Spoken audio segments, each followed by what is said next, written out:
everybody, Big Planes here. Now before I dive too deep into this video, I want to give a shout out to my patrons over on Patreon. So thank you to everybody over there who helps support this channel. If you want to go help support the channel, I will leave a link in the description below for my Patreon. So, I know you guys probably saw the title of this video and are probably wondering a few things. First things, you can clearly see the 747 here.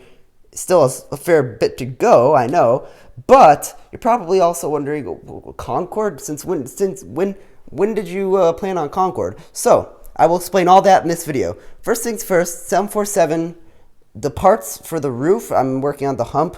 The parts for the roof and hump are on the way, so expect a video on this shortly. But this video isn't about 747. This video is about Concorde.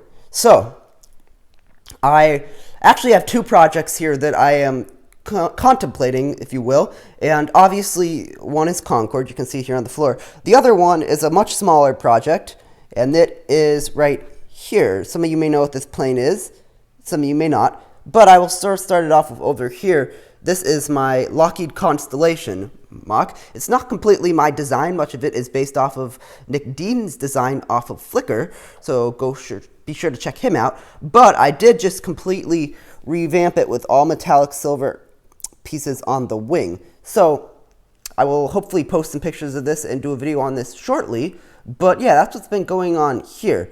And this sort of inspired me to want to build another plane from this era. So what I'm thinking about, which is on the floor right here, I just printed out blueprints for it.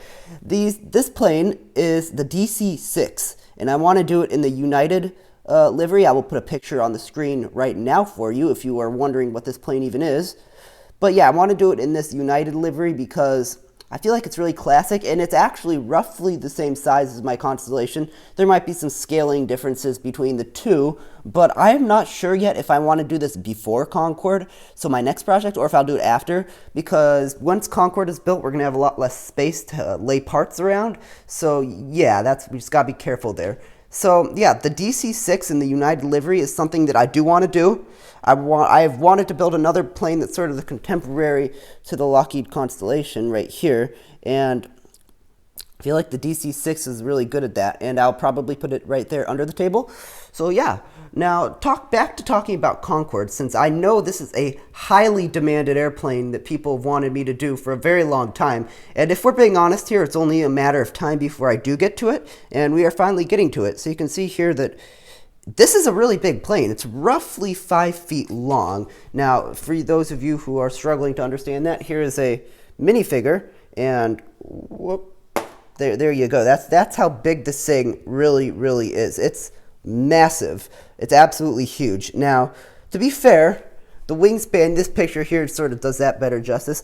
The wingspan isn't that big. You can see we're going to grab our minifigure here. It's not that bad. It's actually less than that of the DC-6 over there, which is obviously a much smaller plane. So yeah, to give credit there, it's not that bad. And this plane actually has what's called an anhedral, which means I like these, it actually goes down.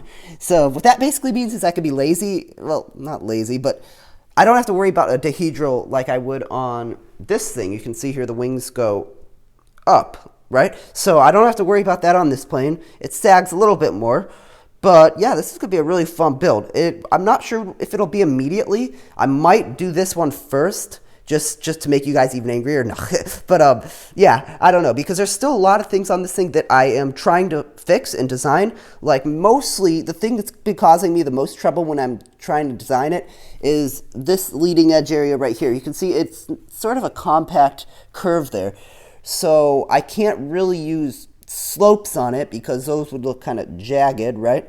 And I want this whole thing to be smooth. I don't want a single stud showing. I want it to be kind of like the wing on the 787 right there. You can see it's very smooth and clean, and I want it to look like that. So I'm sort of fiddling with studs on side construction techniques, but there's still a lot that I haven't been able to sort of get. And I'm also sort of trying to figure out the droop snoop at the front, which is of course going to be interesting, and you can kind of see it here in this better angle here, that way that works is the nose sort of comes down for, I believe, landing at a really high angle degree. So that's what that's for, I believe. But yeah, Concorde, it's coming. So those of you who really, really want a Concorde, well, it's going to be coming pretty soon here. And I'm going to try to film it so we could make instructions. Maybe I'm awful at instructions, but this is such a high demand airplane that I know people really want that. But yeah, so that's all I really have for this video. It's not too much going on here. 747 hopefully will be done pretty soon here. You can see that I was actually able to lately get some better pieces down here, so it's a lot smoother now. So is it still perfect? No, but it's getting really good. And once the nose is on, and here's the thing, I know you guys aren't a huge fan of stepping, which is what I did right here. I think it looks okay though, especially much better than my last plane. But since it's built in light aqua, it's really the only choice I had. But when I build the nose, you can see here, this is the parts table I have. I've already bought some interesting wedge bricks, and I'm even experimenting with some of the newer wedge curve slopes. So it's going to be really cool. The nose on this thing is going to be quite difficult to make, but it'll be really cool. So yeah, back to Concorde. Those are my general plans. It'll probably be with maybe 2 to 3 months when I start Concorde, maybe sooner, I don't know. Depends on how quickly we can do this thing. So yeah, either, I'm not sure yet whether I should do the United DC-6 first or Concorde. Because Concorde has been being put off, just like the 707 was being put off month after month and year after year, and I finally just bit the bullet and did it. Should I just bite the bullet and do Concorde now instead of putting it off past another project? So let me know in the comments below what you think. I don't know. I really don't. I really want to do both these planes, and I haven't even gotten into the military planes I still want to do before next summer. So that's all I really have for this video. I hope you enjoyed it, and if you have any comments, please be sure to leave them in the comment section below. And I know you guys are probably going to say, do Pepsi Concorde. I've considered it, but I want a Concorde that actually, looks like a Concorde. So that's all I really have for this one. Hope you enjoyed it, and bye for now.